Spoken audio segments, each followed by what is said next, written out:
तो अब ये जन्म तो हम लोगों का ऐसे ही चला गया,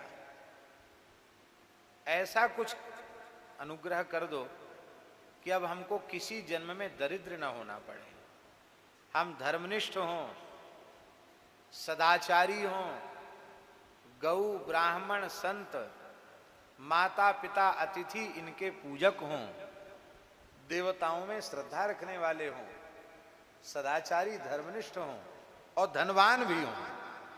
ये सब कुछ, ये सब एक साथ ही मिल जाए, ऐसा कुछ उपाय हो तो आप बता दो। उग्रदेव प्रसन्न हो गए। उन्होंने कहा कि देखो, तो जिस दिन से पुरुषोत्तम मास शुरू होगा उसी दिन से तुम भगवान पुरुषोत्तम श्री राधा गोपाल के निमित्त दीपदान करना आरंभ कर देना। पुरुषोत्तम मास में दीपदान की बड़ी महिमा है। और महाराज जी वो उग्रदेव कह रहे हैं कि चाहे जितना दरिद्र व्यक्ति हो दीपदान करने लग जाए,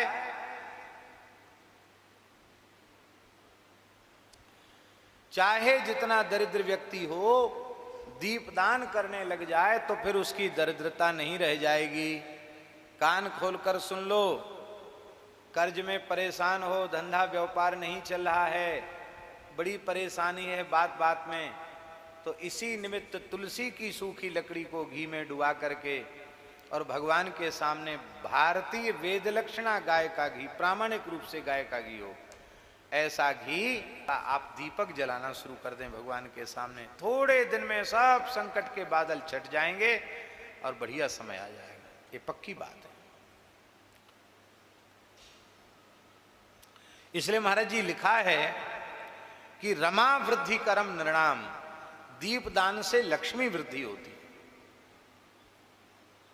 और विधि पूर्वक पुरुषोत्तम मास पर्यंत दीपदान कर दिया जाए तब तो क्या कहना है।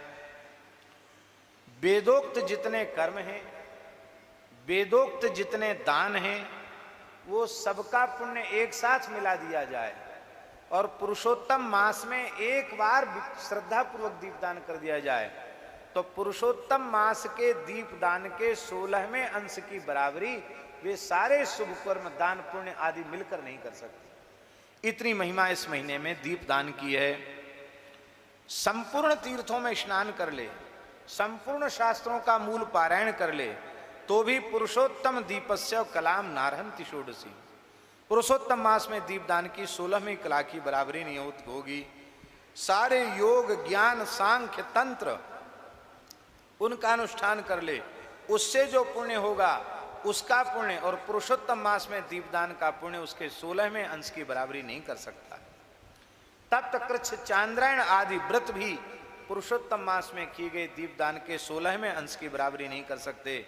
वेदों का अभ्यास, गया का श्राद्ध, गोमती का सेवन, ये भी पुरुषोत्तम दीप की 16वीं कला की बराबरी नहीं कर सकते। हजारों सूर्य ग्रहण, चंद्र ग्रहण, व्यतिपात, उनके समय जो दान पुण्य किया जाता है उसका पुण्य एक और पुरुषोत्तम मास में श्रद्धा पूर्वक किए गए दीपदान का पुण्य एक और 16वें अंश की बराबरी नहीं कर सकता है। महाराज कितने श्लोक हैं, कला नारहंति षोडशीम, कलाम नारहंति षोडशीम, बड़ी भारी महिमा। कुरुक्षेत्र, दंडकारण्य आदि सब पवित्र क्षेत्रों में घूम के आवे और पुरुषोत्तम मास में एक बार भी प्रेम से दीपदान कर ले तो भी उसकी बराबरी नहीं हो सकती। इसलिए हे मणिग्रीव, ये बड़ी गुप्त बात थी पर हमने तुमको बता दी क्योंकि तुमने हमारे प्राण बचाए तो हमें तुम्हें कुछ न कुछ तो देना चाहिए, इसलिए हम यही तुमको दे करके जा रहे हैं। तुम प्रेम से दीपदान करो। और महाराज जी लिखा, बंध्या स्त्री दीपदान करे पुरुषोत्तम भगवान के निमित्त पूरे महीना विधि पूर्वक, उसे पुत्र की प्राप्ति होगी। भ्रष्ट राज्य वाले को राज्य मिल जाएगा, जो चाहोगे सो हो जाएगा। कोई विवाह के योग्य कन्या पूरे पुरुषोत्तम मास का व्रत करे और प्रतिदिन भगवान, ये भी लिखा है।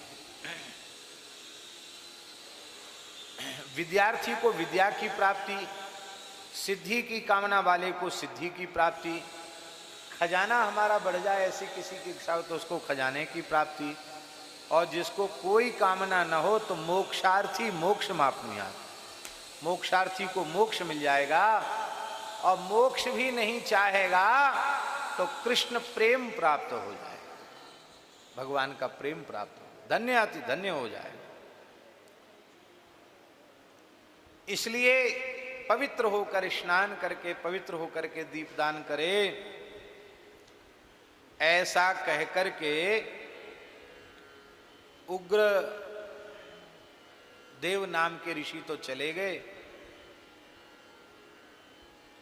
महर्षि वाल्मीकि कह रहे हैं दृढ़धन्वा से, चित्रबाहु से, अगस्त जी, महर्षि अगस्त जी कह रहे हैं चित्रबाहु से कि तुम पूर्व जन्म में मणिग्रीव थे, फिर तुमने पुरुषोत्तम मास आ गया और तुम दोनों ने बस और कुछ नहीं, सरोवर में स्नान करके इंगुदी के तेल का दीपक जला देते, थोड़ी देर जला देते, भगवान पुरुषोत्तम का स्मरण करके, उसी से देखो एक संत की सेवा, ब्राह्मण की सेवा बन गई और दीपदान हो गया।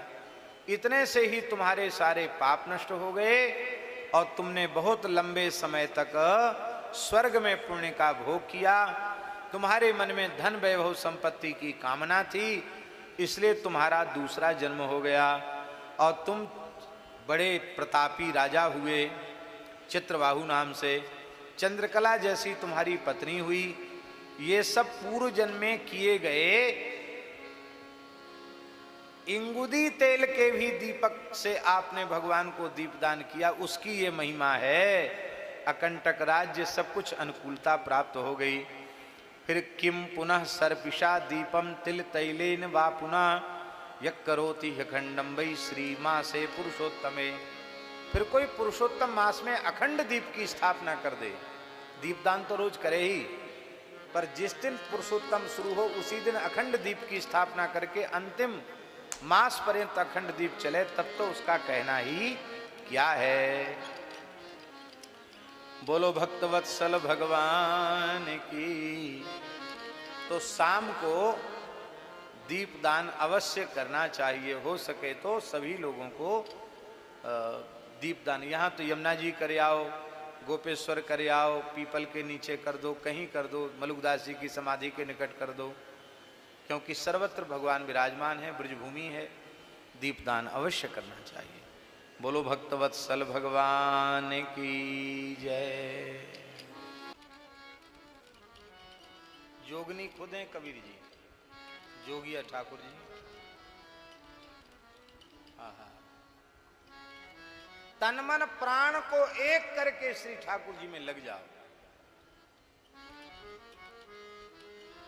बस इसी से प्राण जीवन धन का मिलन हो जाएगा। तो ये बेचारे संसार के भोगी पुरुषों में उनको कहाँ ये सब पीर जगती है। वो तो खाने पीने सोने में मस्त हैं, उनको कोई परवाह नहीं। इतना समय नष्ट हो गया, अब कितना समय बचाया है, इसकी कोई खबर नहीं है, एक पल की खबर नहीं, फिर भी बेसुध बैठे हुए, बेहोशी में जी रहे हैं। तो श्री सुखदेव जी महाराज कह रहे हैं, ऐसे विषयासक्त जीव, उनके कल्याण का कोई साधन हमारे पास नहीं। क्यों? कल्याण की इच्छा हो उसका ना कल्याण होगा, कल्याण की इच्छा ही नहीं है।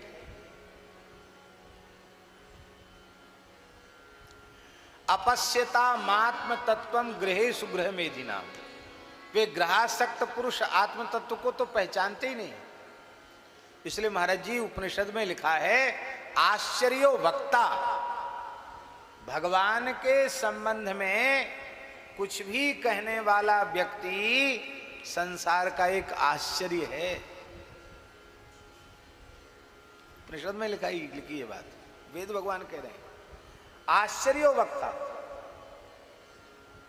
वक्ता आश्चर्य है। और हम तो वक्ता नहीं, हम तो कहेंगे श्रोता भी आश्चर्य है। क्यों? पूरे विश्व की जनसंख्या, वर्तमान में जो उपलब्ध विश्व है उसकी जनसंख्या कितनी है? 7 अरब से ऊपर है ना पूरे संसार की। अच्छा एक बात बताओ, इन 7 अरब में से कितने लोग कथा सुनने वाले हैं, कथा के प्रेमी? 1 अरब भी होंगे?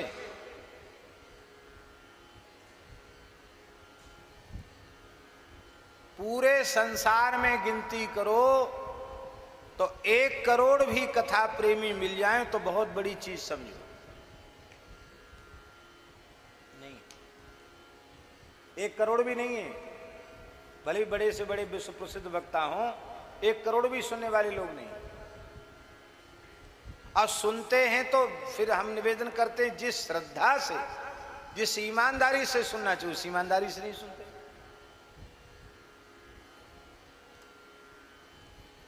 अत्यंत निकट रहने वाले लोग भी नहीं सुनते।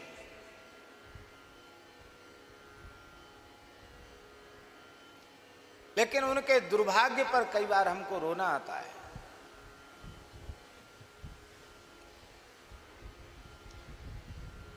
जब यह कथा कीर्तन दुर्लभ हो जाएगा तब पश्चाताप के अतिरिक्त उनके हाथ में कुछ नहीं बचेगा। इसलिए भैया ये सत्संग की यमुना जी बह रही हैं, गंगा जी बह रही हैं, इसमें गोता लगा लो नहीं। हम तो कहते इसमें से एक क्षण के लिए बाहर निकलो ही मत।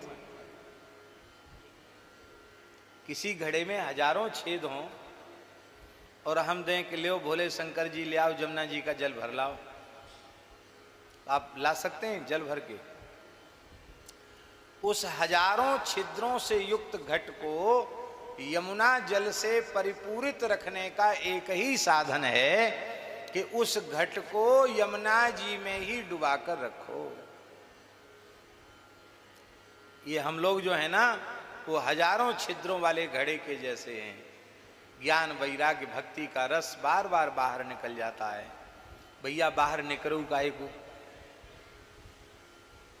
ये सत्संग सुधा सरिता में ही डूबे क्यों न रहो, अहरनिश उसी रस में क्यों न डूबे रहो, उसी भाव में क्यों न डूबे रहो, उसी में क्यों न जियो।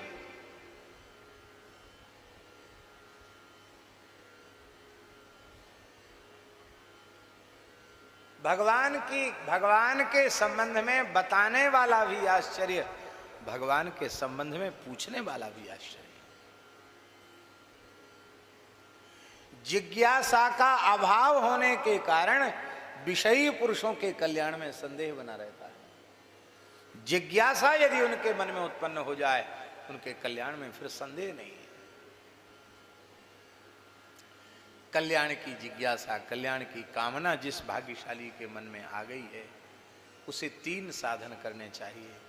पहला साधन है सुनना। मन लगे या न लगे, स्वाद आवे या न आवे, सुनो। हमारे महाराज जी एक बड़ी प्यारी बात कहते थे, भक्तमाली जी महाराज। आपको अयोध्या जाना है,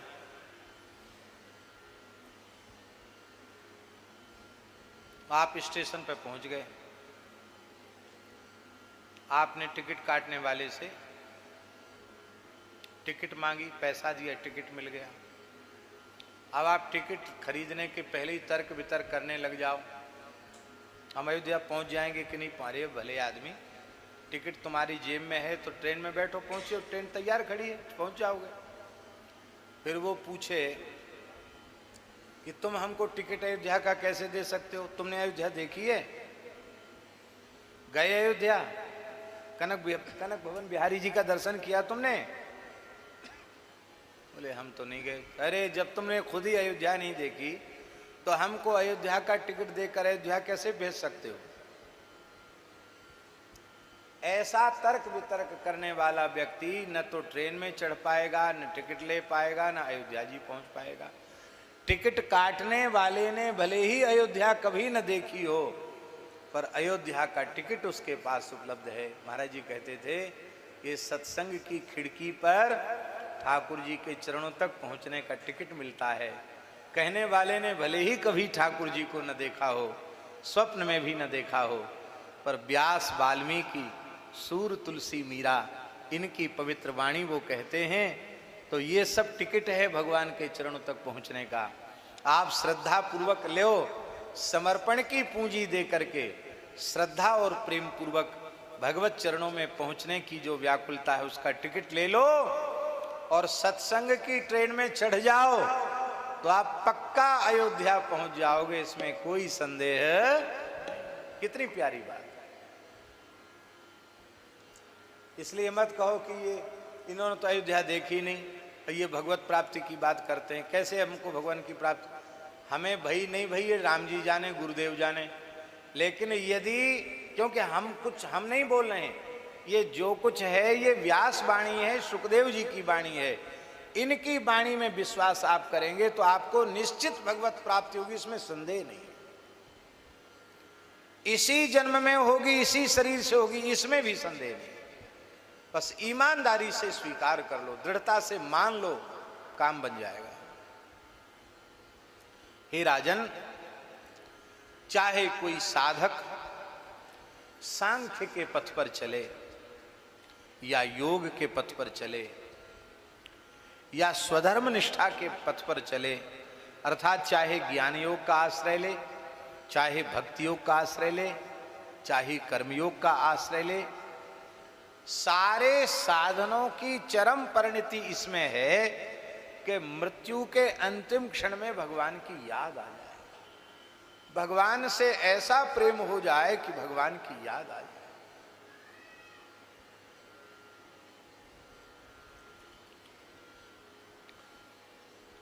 अभी 2-3 दिन पहले की घटना है। एक माताजी हैं, पूज्य श्री बक्सर वाले महाराज जी की कृपा पात्रा है। उनके पिताजी गोरेदाऊ जी वाले बड़े महाराज जी के कृपा पात्र, बड़े भक्त हैं। यहाँ आई थी, सुना पिताजी की तबीयत ठीक नहीं, तो चली गई। स्पष्ट 3 बार स्पष्ट हम ये सत्संग का फल बता रहे हैं आपको, गृहस्थ व्यक्ति की बात बता रहे हैं आपको। मृत्यु के अंतिम क्षण में उनके शब्द थे भगत जी के, दास को उन्होंने याद किया और कहा बस कोई काम मत करो, केवल कथा सुनो, कथा सुनो, कथा सुनो, कथा सुनो, कुछ मत करो, केवल कथा सुनो। और अंत में कहा श्री सीताराम, श्री सीताराम, श्री सीताराम, और श्री छोड़, 3री बार श्री सीताराम कह के प्राण त्याग दिए। स्पष्ट।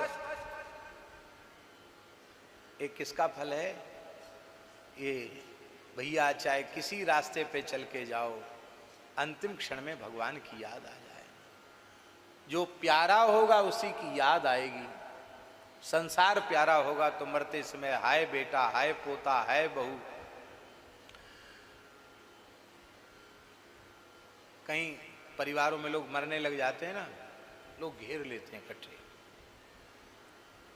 वो तो बेचारा मरने वाला है, उसको लोग कहते हैं बब्बा आंख खोलो, फिर नहीं खोलता, ऐसे खोलते। मोड़ा पे मूड पे हाथ धर जाओ,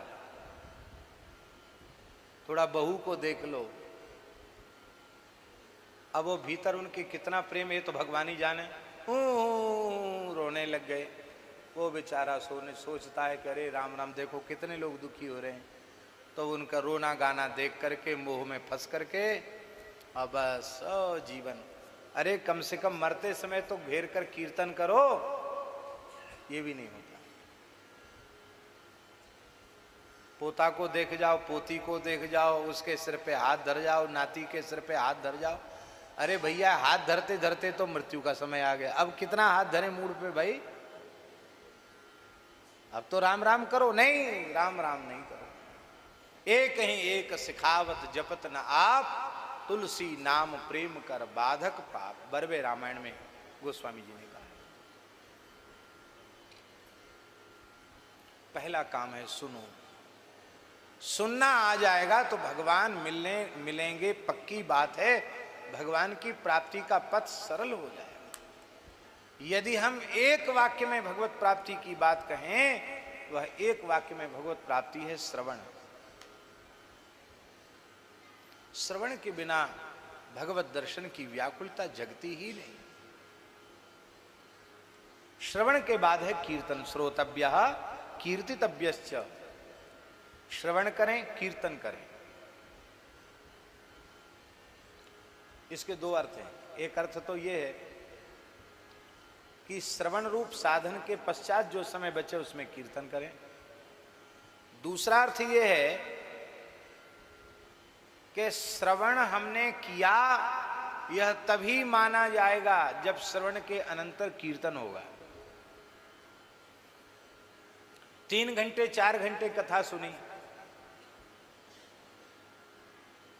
और कथा से जैसे ही उठे कैसा प्रपंच की, दुनियादारी की, परनिंदा पर चर्चा की बात करने लग गए, तो आपने कथा नहीं सुनी।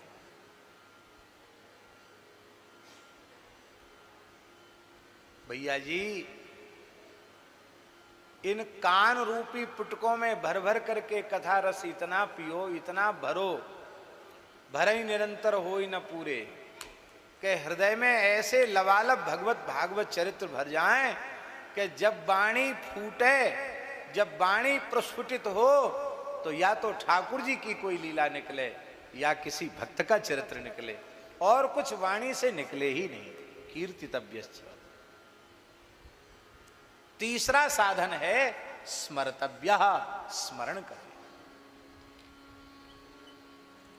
हर समय भगवान की याद करना, स्मरण करना। स्मरण की पूर्णता क्या है? सब में भगवान को देखना, इसी को स्मरण कहा गया। क्योंकि जब तक हम सब में भगवान को नहीं देखेंगे, तब तक स्मरण में बारंबार बाधा उत्पन्न होती रहेगी।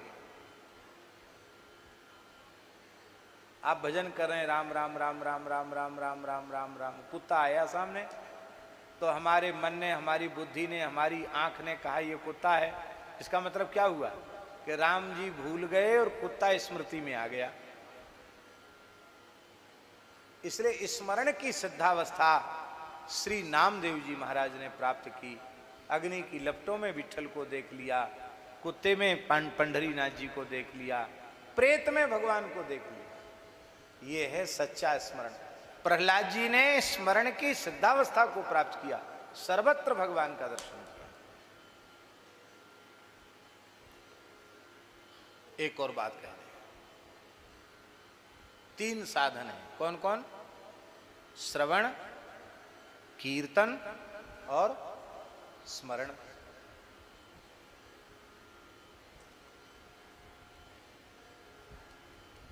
उत्तम भक्त प्राप्त हो जाए, वक्ता प्राप्त हो जाए तो सुनो।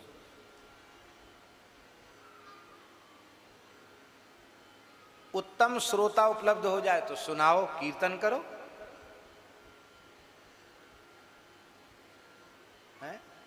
वक्तरि सति शृण्वन्ति और श्रोतरि सति कीर्तयन्ति और उभयाभावे सति स्मरन्ति। न वक्ता हो न श्रोता हो, अकेले बैठे हो तो इधर उधर मन न जाए, फिर खूब नाम जप हो, खूब स्वाध्याय हो, खूब चिंतन हो। इन तीनों साधनों में निरंतरता बनी रहनी चाहिए। इन तीनों साधनों में निरंतरता बनी रहनी चाहिए। इन साधनों में निरंतरता बनी रहेगी तो फिर वह समय दूर नहीं है जो भगवान में सहज प्रेम हो जाएगा। और जब भगवान में सहज प्रेम हो जाएगा तो भगवान की स्मृति ही फिर मृत्यु के क्षण में बनेगी। भगवान की स्मृति को छोड़कर दूसरी स्मृति, क्योंकि ये सिद्धांत है महाराज जी, जो प्रिय होगा